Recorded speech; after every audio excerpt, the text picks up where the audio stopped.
Hello friends.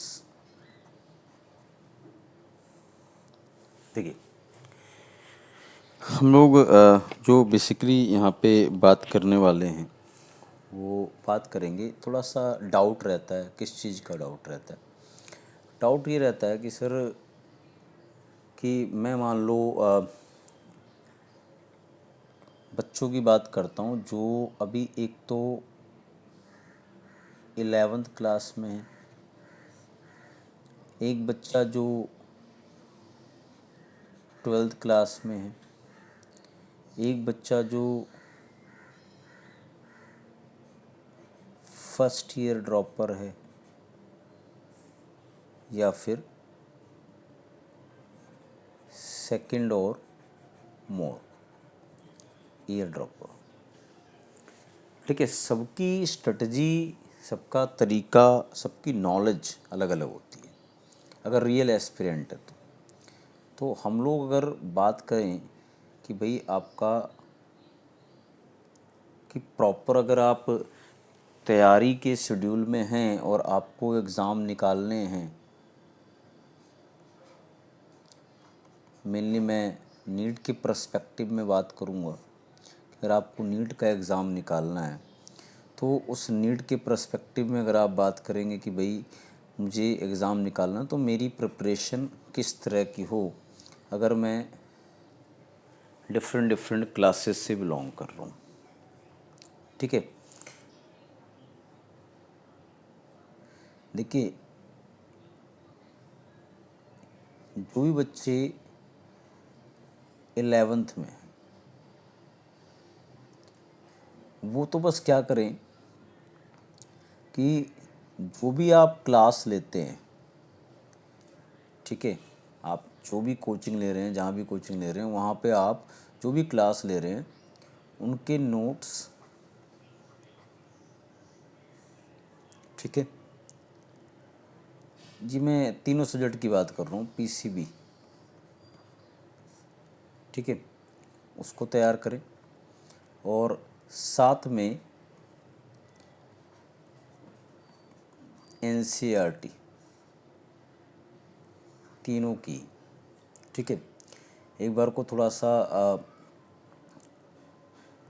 Physics वाली को हम बोल भी सकते हैं, लेकिन केम बायो में तो 100% प्रॉपर आपको ये वाला रूल फॉलो करना पड़ेगा, ठीक है। और आपका सबसे पहले नोट्स पढ़ें, फिर एनसीईआरटी पढ़ें, और बस आपको क्या करना है, हर वीक में एटलीस्ट, ज़्यादा नहीं, तीनों सब्जेक्ट के मैं बात करूँ तो 50 क्वेश्चंस जो भी आपने सिलेबस किया है वीक में, उसके फिज़िक्स केमिस्ट्री के लगाएं। और एटलीस्ट 100 क्वेश्चन आपको एमसीक्यू वाले जो नीट बेस्ड हैं, वो किसके लगाने हैं? आपको बायो के लगाने हैं, ठीक है। बस इतना काम करना है। ये 11th के लिए बहुत ज़्यादा परेशान नहीं होना, बहुत ज़्यादा भागम भाग नहीं करनी, बस इतना काम करना, रेगुलर करना है। लेकिन ये काम रेगुलर करना है किसके? 11th एस्पिरेंट्स के लिए। अगर कोई बच्चा, मान लो मैं बात कर रहा हूँ कि भाई 12th क्लास में है और वो बड़ा 12th क्लास में बच्चा है, तो उसको तो देखो भाई अपने पास दो चीज़ों के लिए सोचना है उसे। तो एक तो सर बोर्ड्स, और साथ में फिर नीट। अब उसके पास ऑप्शन दो होते हैं। अगर वो मान लो 11th में ऐसा बच्चा था जो पढ़ा नहीं, तो आप मान के चलिए उसको क्या करना चाहिए सर, उसको सिर्फ अपनी 12th पे फोकस करना चाहिए और बोर्ड्स को तैयार करना चाहिए। अगर वो 11th में बिल्कुल भी नहीं पढ़ा, एकदम नालायक था, गलती से पास हो गया, ऐसा है। अगर जो एवरेज ठीक ठाक पढ़ा था 11th में, तो उसको क्या करना है, बस जो है 12th पढ़ी, 12th में भी पैटर्न यही रखिए कि आप वीक में जो है ऐसे क्वेश्चन लगा रहे हैं जो भी आपके क्लास में चल रहा है, ठीक है। आपकी प्रिपरेशन चलती रहेगी, बट आपको प्लस में एक काम और करना है। जो काम क्या है, आपको इसके साथ प्लस में 11th को रिवाइज करना है। कैसे रिवाइज करना है? आप 11th के चैप्टर्स पढ़िए, हो सके तो टीचर्स की हेल्प लेके उनकी क्लासेस में बैठ के रिवाइज करिए चैप्टर को, ठीक है। जहाँ आप 12th पढ़ रहे हैं उनकी क्लासेस में बैठ के चैप्टर 11th क्लास के चैप्टर्स को रिवाइज करिए। अगर आपके पास टाइम है, मान लो नहीं है तो आप चैप्टर पढ़िए, डाउट पूछिए टीचर से, फिर एनसीईआरटी पढ़िए। और उसके बाद 11th में बस एक काम करना है सर, हर वीक, ठीक है, बस एक चैप्टर पूरा पढ़ के उसका टेस्ट देना है, ठीक है। हर वीक में एक चैप्टर पूरा पढ़ के उसका टेस्ट देना। अब वो चैप्टर किसी का भी हो सकता है, मैं यहाँ पे बिल्कुल क्लियर कर दूँ सर, वो चैप्टर किसी का भी हो सकता है। चाहे वो चैप्टर आप कोई भी एक चैप्टर फिजिक्स का कर रहे हैं, कोई चैप्टर केमिस्ट्री का कर रहे हैं या बायो का, एक ही करना है लेकिन, पर उसका वीक के एंड पे ख़त्म करके उसका टेस्ट लेना है, ठीक है। तो अगर मैं बात करूं तो ये 11th और 12th वाले बच्चे के लिए ये चीज़। तो आप कहीं सोच सकते हैं कि आप, हाँ भाई, अपने नॉर्मल बोर्ड्स वगैरह के साथ या अपने इंटरनल एग्ज़ाम्स के साथ आप इसके बारे में थोड़ा सोचा जा सकता है कि आप निकाल लेंगे, ठीक है, अगर ये आपने पैटर्न फॉलो किया हुआ है। और अगर आप 12th में, तो आपको मैंने कहा 11th को भी साथ साथ कैसे करना है, ठीक है। अब उसके बाद आ जाते हैं हम लोग कि भाई जो अपने, अगर मैं जनरली कहूँ, जो अपने मेन खिलाड़ी हैं,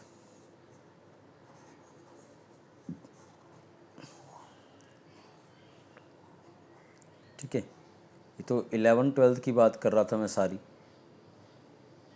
अभी बात करते हैं अपने जो मेन खिलाड़ी हैं उन लोगों की।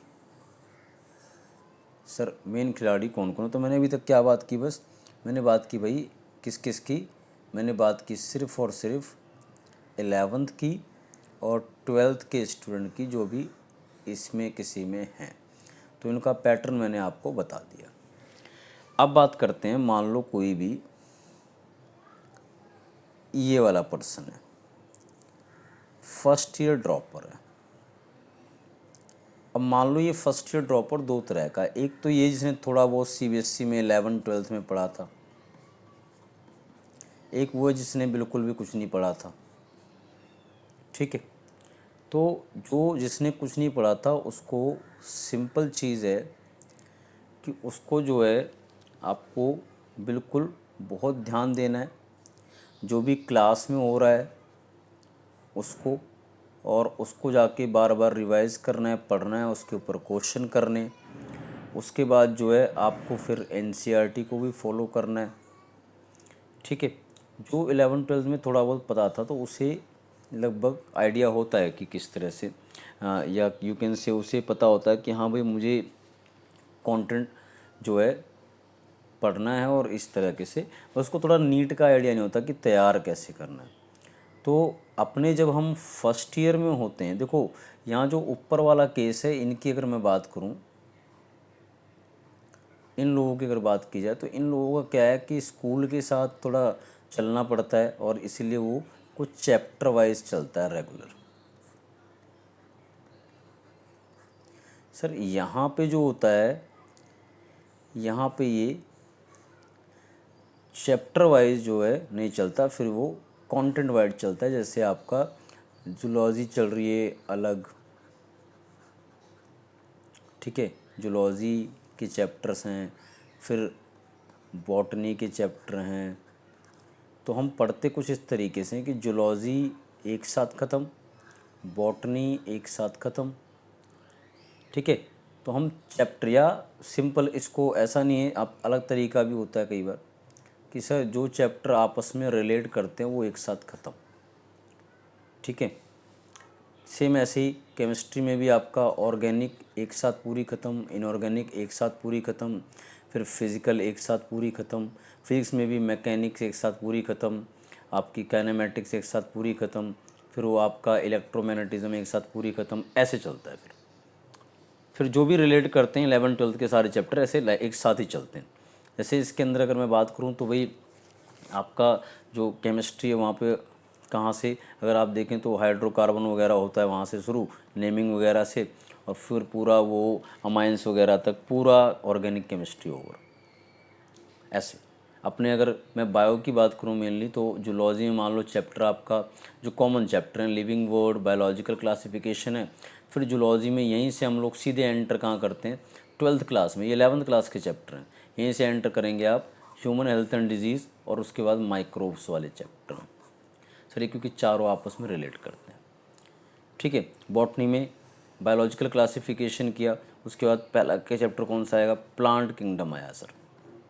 प्लांट किंगडम के बाद सीधे क्या क्या, प्लांट जो है, morphology of flowering plant, anatomy of flowering plant, फिर plant physiology, sexual reproduction in flowering plant, ऐसे पूरा वो होता हुआ चला जाता है। ठीक है, प्लांट फिजियोलॉजी का पूरा, तो वो सारा जो है इस तरह रिलेट करके पढ़ना होता है। तो थोड़ी सी तैयारी इनके मुकाबले, जो आपके सीबीएसई वाले स्टूडेंट्स के मुकाबले आपकी थोड़ी सी डिफरेंट हो जाती है। ठीक है, तो हमें जो है प्रिपरेशन में जो प्रॉपर ध्यान रखना है कि सर भागना नहीं है। अगर मैं ड्रॉपर के बच्चे की बात कर रहा हूँ, ठीक है, जो आपका फर्स्ट टाइम का ड्रॉपर है वो, सेकंड या मोर टाइम का ड्रॉपर है वो, सर दोनों में आपको ध्यान रखना है कि भाई इसको, इस वाले को थोड़ा बहुत आता है और इसको लगभग नीट की बहुत कम इन्फॉर्मेशन है। सीबीएसई जानता होगा थोड़ा बहुत, पर नीट की इन्फॉर्मेशन कम रहती है। तो रेगुलर क्या है, अब दोनों को ही पैटर्न फॉलो करना पड़ता है। इसकी थोड़ी अगर मैं बात करूं, ये थोड़ा सा चीज़ों को जल्दी समझेगा क्योंकि इसने एक बार पढ़ा हुआ है, पर उतना अच्छे से नहीं आता तो फिर उसको डिटेल में समझना पड़ेगा। तो इसको क्या करना चाहिए, अगर मैं बात करूं तो जो ये आपका सेकंड या थर्ड ईयर वाला ड्रॉपर है, इसको एक रूल बनाना चाहिए कि मुझे, क्योंकि इसने एक बार पढ़ लिया है, तो इसको फर्स्ट ईयर वाले से कंपैरिजन में बस इतना काम करना है। इस सेकंड ईयर वाले बच्चे को या इससे ज़्यादा अटैम्प्ट वाले बच्चे को जो इससे ज़्यादा ड्रॉप ले रहा है, इसको बस क्या करना है,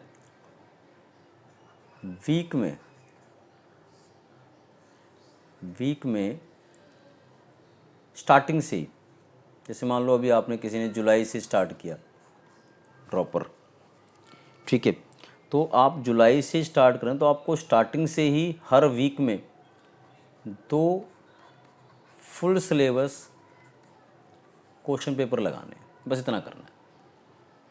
बाकी जो चल रहा है एज इट इज़, जो टीचर बोल रहा है, क्लास में हो रहा है, टेस्ट तैयार करना है, जो करना है वो करना है, सब चलेगा। पर आपको अपने आप को बस ये करना है कि सर 2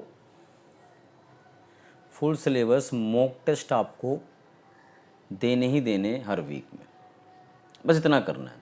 तो अगर मैं 1 ईयर की बात करूँ, मान लो 1 ईयर नहीं भी है, तो अगर आप बात करें, यू कैन से आपके पास 10 मंथ्स हैं, तो 10 मंथ के हिसाब से 4 वीक अगर मैं मान लूँ, तो आपके पास लगभग 40-45 वीक्स आ जाएंगे। तो एटलीस्ट आपने हर वीक इतने 45 से अगर मैं मल्टीप्लाई कर दूँ, कुछ 90 फुल सिलेबस टेस्ट आपने पूरे साल में रेगुलर दिए, हर वीक दिए 2-2 करके।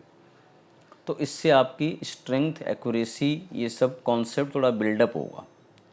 और देखो, बिना कॉन्सेप्ट के तो आप नहीं समझ सकते ना भाई, बिना कॉन्सेप्ट के तो आपको नहीं करना है कि आप क्या करते जा रहे हैं।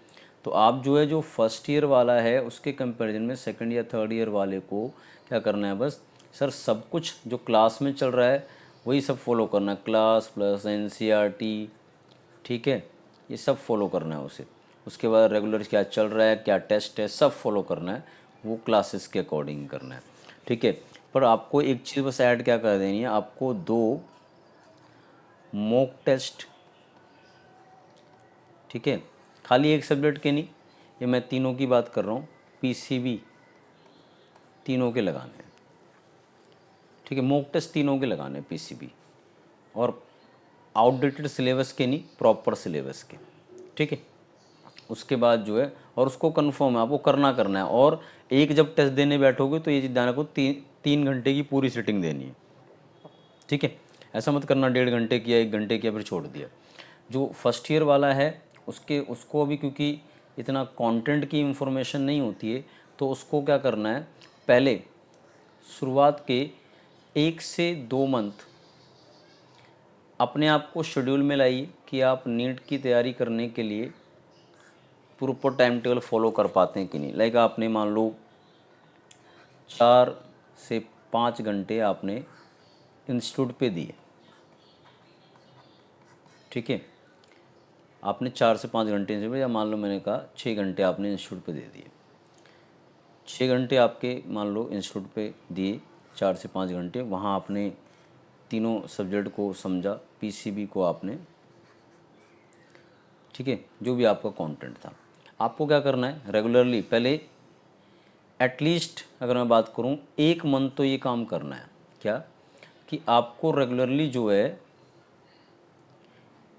जो भी क्लासेस में हो रहा है उसको घर आओ, डेली रिवाइज करना है तीनों सब्जेक्ट का,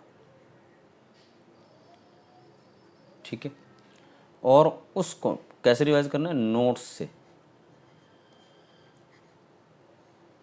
और साथ में उसकी उसी टॉपिक की, कौन सा टॉपिक है वो, उसकी एनसीईआरटी भी देख लेनी है, ठीक है। और आपको क्या करना है, पहले ये आपको ये 1 महीने एटलीस्ट ये काम करना है, ठीक है। फिर आपका एक सेट हो जाएगा कि हाँ मेरा टाइम टेबल मेरे को समझ में आ गया, पढ़ाने का रेगुलर रूटीन में रहने का तरीका क्या है। और इसको जो फर्स्ट ईयर वाला है लगभग, इसको एक चीज़ और क्या करनी है, इसको जो है ज़्यादा नहीं 15 डेज में एक मॉक टेस्ट फुल सिलेबस वाला देना है। बर्डन लेके नहीं पढ़ना है, नॉर्मल तरीके से पढ़ना है। बहुत बर्डन लेके पढ़ोगे तो दिक्कत हो जाएगी, ठीक है। तो अगर ये पैटर्न आप यू कैन से, मैं बोल दूं कि अगर जो मैंने आपको कहा थ्रू आउट द ईयर आप चलते हैं इस पैटर्न में, कि भाई आपने इस पैटर्न को पूरे साल चलाया। अब मैं मान के चलता हूँ कि आपका जो ड्रॉपर होते हैं या वीकेंड से जो रिपीटर होते हैं, मान लो उनका सिलेबस एट एंड अभी फरवरी 2026 में कंप्लीट हो गया, तो उनका एग्ज़ाम कब होना है, मई फर्स्ट वीक में, ठीक है। 4 या 5 को आपकी भी, मैं ऐसे ध्यान नहीं है, लेकिन आपका मई फर्स्ट वीक में होता है। तो उनको अब ये फरवरी में उनका जब ये सिलेबस हुआ है, तो हमें ध्यान रखना है कि सर जब वो फरवरी में इंस्टीट्यूट की तरफ से सिलेबस हो गया ना, तो सर एक बार मेरा भी नोट्स प्लस रिवीजन एनसीईआरटी पूरी रिवाइज हो चुकी हो, मैं रेगुलर हूँ, साथ में जो मैं वो 15-15 दिन पे टेस्ट दे रहा था वो भी चल रहा था मेरा। इसके अलावा जो वहाँ पे असाइनमेंट, उसके बाद डिस्कशंस हैं, उसके बाद जो है उसके टेस्ट हैं, ये सब में मैं किसी में भी एब्सेंट नहीं हूँ और एकदम रेगुलर हूँ। तो जब मैं ये सारी चीज़ें करके फरवरी में प्रेजेंट हूँ, फरवरी में खड़ा हूँ, अब मेरे पास अगर फरवरी मान लो मैं बात करता हूँ, फरवरी लास्ट में भी होता तो मेरे पास अभी मार्च अप्रैल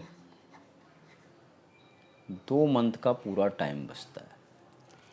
अब इस मार्च वाले में क्या करना है मुझे, अब चाहे आप ड्रॉपर हों, चाहे आप कोई भी हों, आप फर्स्ट ईयर ड्रॉपर हों, सेकेंड ईयर ड्रॉपर हैं, कोई भी हैं आप, तो आपको इस मार्च में क्या करना होता है, इस मार्च में आपको दोबारा जो ये चीज़ है ये वाली एनसीईआरटी प्लस नोट्स, इसको रिपीट मारिए,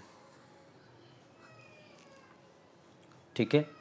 और साथ में इस मार्च में एक चीज़ और ऐड करनी है, वो क्या, जो टेस्ट में बोल रहा था आपको कि भाई आप जो है आप लगा रहे हैं और वो जो है आप 15 दिन में एक बार दे रहे हैं, या जो बंदे वीक में एक बार दे रहे हैं, अभी आपको हर किसी को मार्च में वीक में 2 मॉक टेस्ट देने हैं,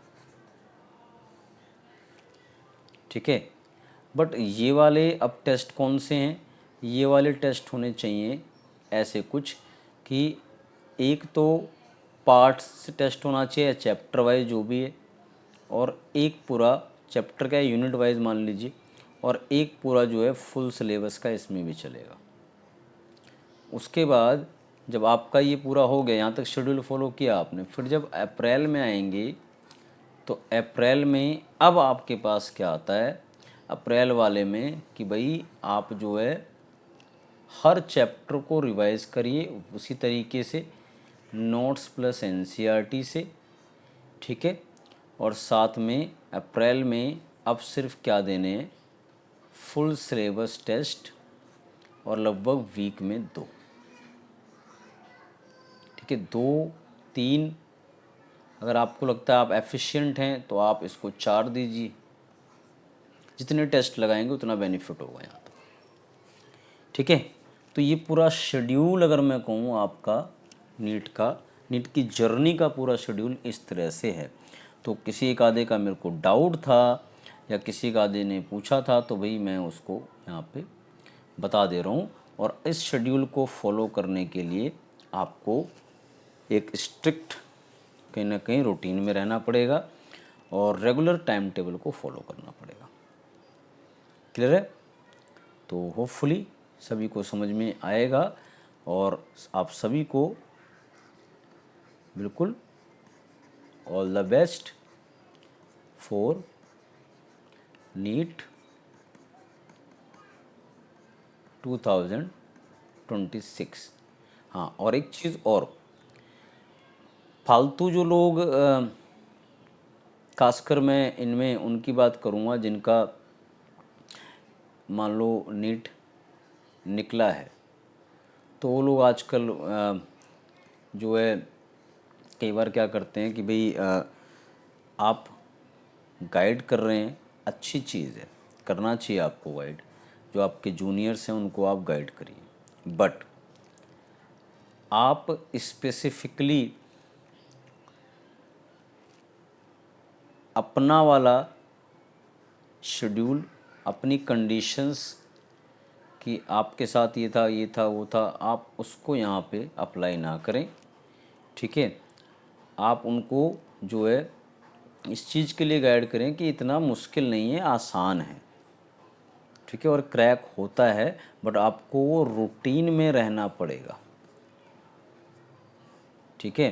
कई बार 4 साल का मान लो ड्रॉपर है कोई पर्सन, तो वो क्या गाइड दे रहा होता है कि सिर्फ एनसीईआरटी पढ़ लो। अरे मेरे भाई, नहीं होगा सिलेक्शन इससे। और ये बात सुन कौन रहा होता है, जिसने 11th में भी नहीं पढ़ा, 12th में भी ढंग से नहीं पढ़ा, और अब वो सीधे ड्रॉपर में आया और डायरेक्ट बस वो एनसीईआरटी पढ़ रहा है। अबे भाई, तेरा नहीं होगा फिर। जो 4 साल का ड्रॉपर है उसको 4 साल क्यों नहीं, उसको इस पैटर्न को समझ नहीं पाया कि आपको नोट्स जो पढ़ाए जा रहे हैं और एनसीईआरटी दोनों को मिला के पढ़ना है तो ही सिलेक्शन होगा, क्योंकि नोट्स में एनसीईआरटी की बेसिक हर चीज़ की इंफॉर्मेशन है। जब आप नोट्स को क्लियर कर लेते हैं तो आप एनसीईआरटी को समझ पाने में काबिल होते हैं, और कहीं ना कहीं तब आप हर चीज़ को अप्लाइड फॉर्म में समझते हैं और आपके चांसेस बनते हैं सिलेक्शन के।